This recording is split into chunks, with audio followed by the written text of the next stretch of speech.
Kaveri class ரூம்ல இருக்காங்க. விஜய் வராரு. வந்துட்டு அம்முவ விடுறாரு. அப்படியே விட்டுட்டு போகும்போது அங்கருந்து அப்படியே ராகவ் கார்ல வந்து அப்படியே நின்னு பார்க்குறான். "ஓ! நீ இங்க தான் இருக்கியா? உன் பொண்டாட்டியும் இங்க தான் இருக்காளா? உங்க 2 பேரும் சேர்த்து என்ன பண்றேன்னு பாரு. காவேரிக்கு எல்லாமே மறந்துடுச்சுல்ல?" அப்படின்னு சொல்லிட்டு அப்படியே யோசிச்சுட்டே ராகவ் போறாரு. விஜய் எப்பவும் போல ஸ்கூல்ல இருந்து அம்முவ விட்டுட்டு போறாரு.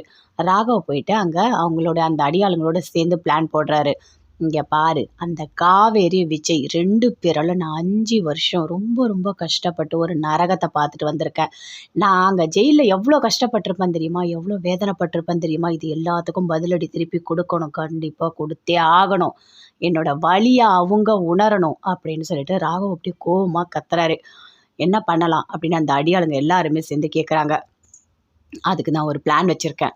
நான் என்ன பண்ண போறேன், விஜய், காவேரி 2 பேரும் சேர்ந்து இருக்கா மாரி ஃபோட்டோஸ் எல்லாமே ரெடி பண்ணி கொண்டு போயி, அங்க டீச்சரா காவேரி ஒர்க் பண்ணிட்டு இருக்கா. அவள கூப்ட்டு அது எல்லாமே நான் காட்டப் போறேன். அத காமிச்சாலே அவளுக்கு ஞாபகம் வந்து அப்படியே மூளை குழம்பி அவ பைத்தியமா மாறிடுவா. அது போதாதா? அப்படின்னு சொல்லிட்டு ராகவ் யோசிக்கிறாரு.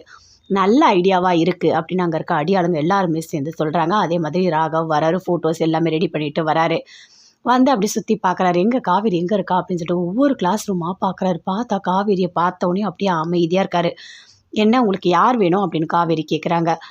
மிஸ் உங்ககிட்ட தான் பேசணும். வாங்க ஒரு நிமிஷம் வாங்க." அப்படின்னு ராகவ் கூப்பிடுறாரு. கூப்பிட்டு, "யார் நீங்க? உங்கள யாருன்னே தெரியலையே. உங்க பசங்க யாராவது இங்க படிக்கிறாங்களா?" அப்படின்னு காவேரி கேட்குறாங்க. "அதெல்லாம் ஒண்ணும் இல்ல மிஸ். உங்ககிட்ட ஒரு முக்கியமான விஷயம் சொல்லணும்." "தெரியலங்க உங்கள யாருன்னு." அப்படின்னு காவேரி சொல்றாங்க. "என்ன தெரியலன்னா பரவாயில்ல. இங்க பாருங்க. இந்த ஃபோட்டோஸ் எல்லாமே பாருங்க." அப்படின்னு குடுக்குறாரு. அத வாங்கி காவேரி பார்க்குறாங்க. பார்த்தோனே அப்படியே டென்ஷன் ஆகுறாங்க. "இந்த ஃபோட்டோல நான், அம்முவோட அப்பா சேர்ந்து இருக்கோம்." அப்படின்னு காவேரி கேட்குறாங்க. "ஆமாங்க. இந்த ஃபோட்டோல இருக்கிறது எல்லாமே உண்மதான். இவர் தான் உங்களோட புருஷன். இது எனக்கு தெரியும்." அப்படின்னு ராகவ் சொல்றாரு. அத கேட்டோனே காவேரி அப்படியே ஷாக் ஆகுறாங்க. ஒரு நிமிஷம் அப்படியே யோசிக்கிறாங்க. "இதுக்கும் மேல நீங்க பார்த்துக்கங்க. எனக்கு டைம் ஆகுது. நான் கிளம்புறேன்." அப்படின்னு ராகவ் அங்கேருந்து அப்படியே கிளம்புறாரு. அந்த ஃபோட்டோஸ அப்படியே பார்த்துட்டே போறாங்க. "என்ன இது? அவரு கூட நான் எப்படி சேர்ந்து ஃபோட்டோ எடுத்தேன்? எனக்கு ஒண்ணுமே புரியலையா?" அப்படின்னு அத பத்தி அப்படியே யோசிச்சுட்டே ரொம்ப குழப்பமாவே கிளாஸ் ரூம்குள்ள போறாங்க. போயிட்டு யோசிக்கிறாங்க.